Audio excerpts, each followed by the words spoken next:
దేవుడు నమ్ముతారా? అంటే దేవుడు అని అనను, కానీ ఒక పవర్ అని, ఒక శక్తి ఉంది అనేది నమ్ముతా సార్ నేను. ఆ శక్తి నడిపిస్తుంది ప్రపంచాన్ని అనేది, విశ్వం అనేది నమ్ముతా. శక్తి అంటే? శక్తి అంటే ఇప్పుడు మనలో ఉన్న ఒక నమ్మకం, మనలో ఉన్న నమ్మకంనే నేను శక్తి అంటాను. అంటే ఆ నమ్మకమే మనల్ని నడిపిస్తుంది. నేను దాన్ని ఇంకోలా చెప్తాను. Yes sir.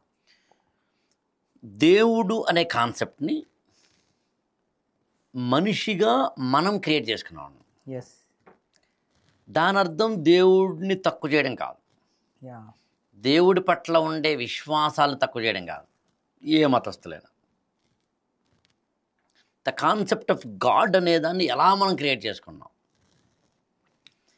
మామూలుగా హ్యూమన్ ఎవల్యూషన్ జరిగింది. యా, 4 పాదాల మీద నడిచే జంతువుల నుంచి 2 పాదాలకు వచ్చాం. ఎస్. 2 పాదాల మీదకి వచ్చినప్పుడు నిటారుగా నిలబడి మనం వర్క్ స్టార్ట్ చేసాం. కరెక్ట్. ఎవల్యూషనరీలో భాగంగా ఈ ప్రాసెస్లో మనిషికి అర్థం కాని అనేకమైన విషయాలు ఇప్పటికి కూడా ఉన్నాయండి. ఓకే. స్టిల్ ఇప్పటికి ఉన్నాయండి. సార్. కొన్ని అసలు వీ కాంట్ అసలు ఇమాజిన్, మనకు ఎందుకు తెలియదు. ఓకే. ఎవరితో పెళ్ళి అవుతుందో, సరే పలానా అమ్మాయిని పలానా అబ్బాయి ప్రేమిస్తాడండి, ప్రేమించాడు కాబట్టి పెళ్లి చేసుకుంటాడు, కాబట్టి నేను అనుకున్నది అయ్యింది అంటాడు. అంతే. కానీ నిజానికి అతను అనుకున్నది అవ్వలేదు, అయ్యింది అంతే. ఓకే. ఎందుకంటే అనుకున్న ప్రతిదీ అవ్వకపోవచ్చు కాబట్టి. కరెక్ట్. ఇట్లా మన జీవితంలో ఒక్కసారి చూస్తే ఎక్కడ పుట్టామో, ఎవరికి పుట్టామో, ఎప్పుడు పోతామో, ఎలా పోతామో, ఎక్కడ పోతామో మన చేతిలో లేవండి. అంటే అది డెస్టినీ, రాసి ఉంటుంది. రాసి నమ్ముతా నేను, రాసి ఉంది అనేది.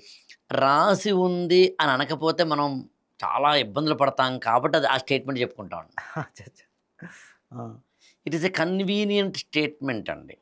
లేకపోతే మనం ముందు సార్ ఇప్పుడు ఇద్దరం మాట్లాడుతున్నామండి, సార్ మీ మీద నా మీద వేసుకుందాం.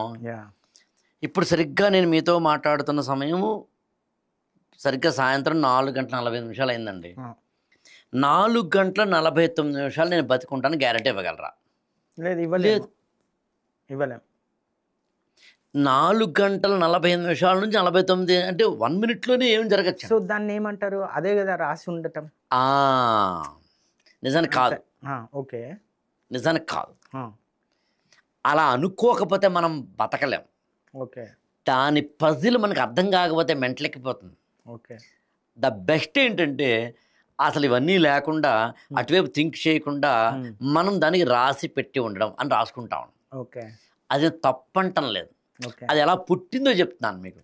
అక్కడి నుంచే దేవుడు, అక్కడి నుంచే మతము, అక్కడి నుంచే పూజలు, అక్కడి నుంచే యాగాలు, అక్కడి నుంచే యజ్ఞాలు, అక్కడి నుంచే వ్రతాలు, అక్కడి నుంచే జాతకాలు, అక్కడి నుంచే జ్యోతిష్యాలు, అక్కడి నుంచే పామిస్ట్రీ, అక్కడి నుంచే న్యూమరాలజీ, అక్కడి నుంచే రాసులు, అక్కడి నుంచే నక్షత్రాలు, అక్కడి నుంచే అన్ని వచ్చాయని చెప్పడం ప్రయత్నిస్తున్నాను.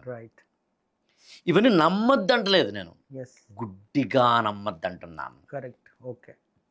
అందులో మీకు ఎప్పుడైనా గమనించట్లేదు, మీరు ఒక చోట అన్నారండి కసి అనే పదం వాడారు మీరు. Yes sir, yes sir. అంటే కసి అని ఎందుకు వాడానంటే సార్, నేను ఇంకొకటి చెప్పగలుగుతా. కసి అంటే కృషితో నాస్తి దుర్భిక్షం అన్నారు. అవును. కృషి ఉంటే దారిద్ర్యం ఉండదు, సో కృషి చేసేవాడికి దారిద్ర్యం ఉండదు అని. సో కానీ నేను ఏమంటానంటే కసితో నాస్తి దుర్భిక్షం అంటాను. ఎందుకు అంటే అసలు కసినే లేకపోతే కృషి ఎక్కడిది? కసి ఉన్నవాడికి, కసి ఉన్నవాడిలో ఆ కృషి పుడుతుంది. అవును. సో కాబట్టి నేను కసితో నాస్తి దుర్భిక్షం అని చెప్తాను. గ్రేట్ అండి. మీరు ఎలాగో కృషితో నాస్తి దుర్భిక్షం అన్నారు కదా. కృషి అంటే యాక్చువల్ అర్థం వ్యవసాయం అని. Right. Okay. Original meaning of the Sanskrit word కృషి ఇస్ వ్యవసాయం. Anything that you work for is a కృషి అంటే ఇప్పుడు అండి అది మీనింగ్. ఓకే. దుర్భిక్షం, దుర్భిక్షం, నాస్తి దుర్భిక్షం అంటే వ్యవసాయము కనుక చేస్తే అప్పుడు నీకు ఎక్కడా కూడా ఓకే ఇబ్బంది లేని ఇంగ్రీడియంట్స్ని, గ్రెయిన్స్ని, పంట ధాన్యాలను తయారు చేసుకుంటామని అర్థం అన్నది. ఓకే. ఓకే. ఇక్కడే కొంచెం డీవేట్ అవుతున్నా, కోతి కొమ్మచ్చిలాగా సరదాగా చేద్దాం. ఉద్యోగం పురుష లక్షణం అంటారు. ఓకే. మీకేం తెలుసునండి, ఆడవాళ్ళందరినీ తొక్కేశారు, ఉద్యోగం పురుష లక్షణం అంటున్నారు, ఉద్యోగం పురుషులు మాత్రమే చేయాలా? కాదు. ఉద్యోగం అనే పదానికి అసలు అర్థం ఏంటంటే ప్రయత్నము అని.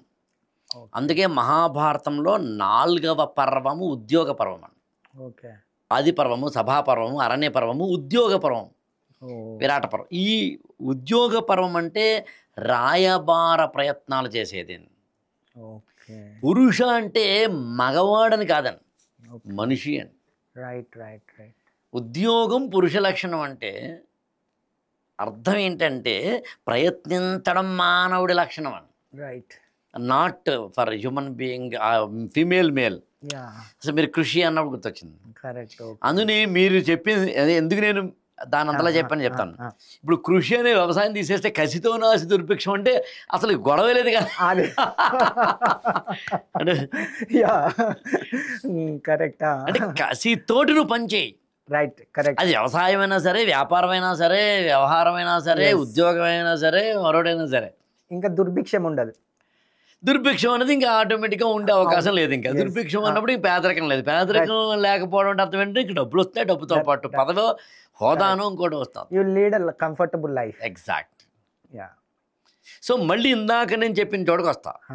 సో దేవుడు అనే కాన్సెప్ట్ కానీ ఇతరత్ర కాన్సెప్ట్స్ కానీ అక్కడ పుట్టాను, విచ్ వీ డోంట్ నో. కాబట్టి మన చేతిలో లేనివి చాలా ఉన్నాయండి. ఇప్పుడు ఒక్కసారి మీరు ఎప్పుడైనా వెనక్కి తిరిగి చూసుకుంటే మీ లైఫ్లో పలానా వ్యక్తి ఎందుకు పరిచయం మనకు అర్థం కాదండి.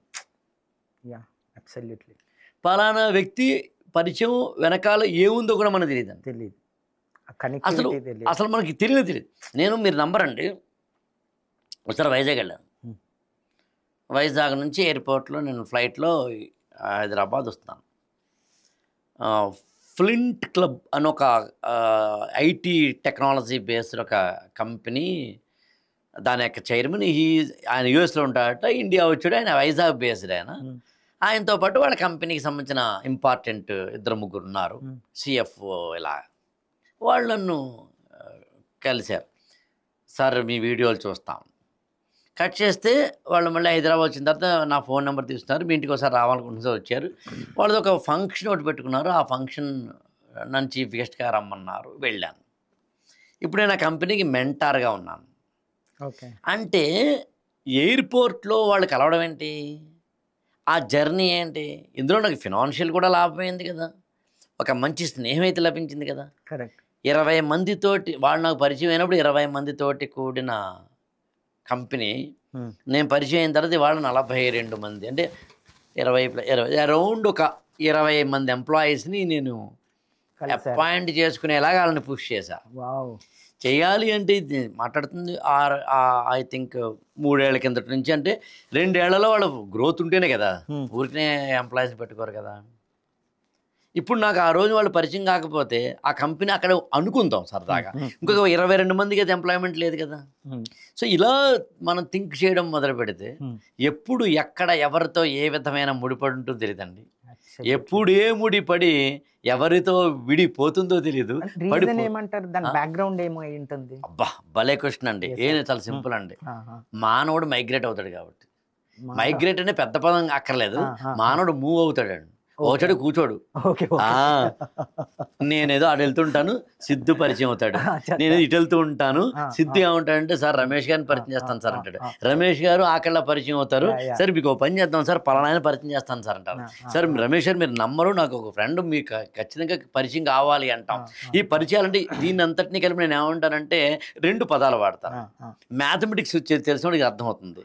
అదేంటంటే permutations and combination. Basic mathematics తెలిసిన వాళ్ళకి పెర్ముటేషన్స్ అండ్ కాంబినేషన్స్ అర్థమైతే లైఫ్ అంతా అదేనండి. ఇప్పుడు ఎక్కడ ఎవరితో ఎప్పుడు మనకి ముడిపడడం తెలియదు. ఏ అమ్మాయితో ఏ అబ్బాయితో ముడిపడడం తెలియదు. ఎక్కడ ఎవరితో ఎప్పుడు ఏ విధంగా మనం వెళ్తామో తెలియదు, ఉంటామో తెలియదు, పోతామో తెలియదు. కానీ ఏది శాశ్వతం కాదు. ఏది శాశ్వతం కాదు. దానికి ఇంకొకటి ఏంటంటే అదే మళ్ళీ మ్యాథమెటిక్స్లో ప్రాబబిలిటీ సూత్రం అండి. సంభావ్యత. ఏదైనా జరగచ్చు ఇక్కడ.